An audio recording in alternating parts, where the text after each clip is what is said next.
V knjižnici Josipa Vošnjaka Slovenska Bistrica so pretekli četrtek gostili literarni večer, na katerem so predstavili knjigo Ruska fronta. Knjiga je nastala na osnovi rokopisa Janeza Prejaca z naslovom Življenje vojne vihre 1942-45. Temelji na avtentičnem pričevanju Slovenca, mobiliziranega v nemško vojsko v drugi svetovni vojni. Opremljena je z dokumentarnim gradivom in fotografijami. Uvod v knjigo je napisal Milan Rakuša, uredil in oblikoval pa jo je Blaž Prapotnik. Mi smo potem seveda to knjigo dodali, tako zbir teh pričevanj, in to je pa nastalo na osnovi muzeja, na osnovi zgodovinske te knjige, ki so imeli, to je zanimivo, da so imeli doma sinovi shranjeni, v en tak štum se vidi to, hvala Bogu, da je bilo shranjeno, ampak kaj je pa pomenljivo, da se premalo zavedamo pomembnosti tudi publiciranja teh.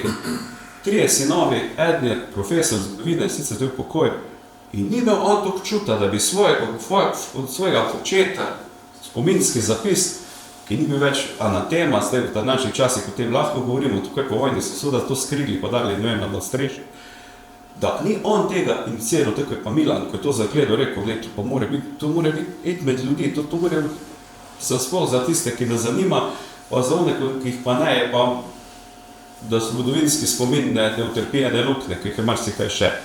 In to je zdaj ta originalni, trdo vezana knjiga, možak si je celo natisnil gor Janez Prejec, muzikant, podpisal, kdaj je zaključil, in to je bil njegov rokopis. In to po poglavjih pisano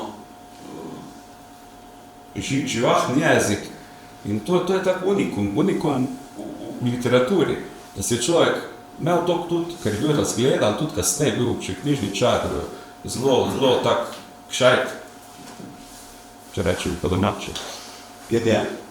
Enostavno, ko smo se videla pogovarjala, tudi zaradi te sporednosti njegove zgodbe, to je bil oče tvojega sošolca, oziroma znanca.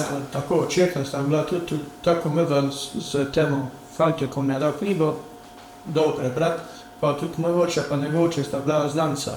Tega ste se poznavali in to se vse skupaj navezuje. S tem, da naj povem, da to knjigo smo zdaj seveda dali v hrambo v knjižnico v Ljutomeru, kjer smo brali v posebno malo, notri odporno in pa na določeni temperaturi, tako mora biti sicer ta revers za 100 let, ampak vemo, da je tam, vemo, da je zdaj pa to hranjeno. Pa še to naj povem med ostalimi, da je literatura, tako napisana z ruske fronte, ali pa vse iz vzhodnega dela je zelo malo. Iz zahodnega dela je te dokumentacije še kar nekaj ostalo, iz vzhodnega dela pa praktično ni, to je eno izmed redkih pričevanj. Vse gledamo filme, vidimo filme, eno drugo, samo to so ponaredki, to je pa res original, vse napisano, pa tako se stvarno dogaja. Ker tam gre bolj za umetniško svobodo, to je pa kot dnevniški zapis, oziroma ni pisal vsak dan sproti, mogoče tudi imel kakšne zapiske, tega zdaj ne vemo točno. Ampak Janez Prejec je to vse sam zabeležil in je to avtentično. Potem sem bila pogovarjala ravno zaradi teh vzporednih zgodb, da bo Milan želel tudi predstaviti zgodbo svojega očeta noter v knjigi, to je v predgovoru s temi fotografijami. Tu vidimo Janez Prejec na prvo leto vojske, ko so ga poklicali. Na zgodni fotografiji je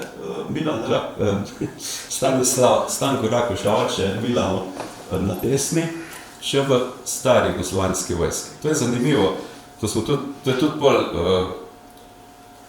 dizajn te knjige na naslovnici. Rakuš je bil v 3 vojskah, stari jugoslovanski, v nemški, pa še pol vojena. Tako da, v tem tako nikom v kratkem času, to so 3 škorni na naslovnici, sicer so prazni, kar ima tudi zlovešče nakazuje, kaj se je zgodilo s vojakom, da so prazni škorni.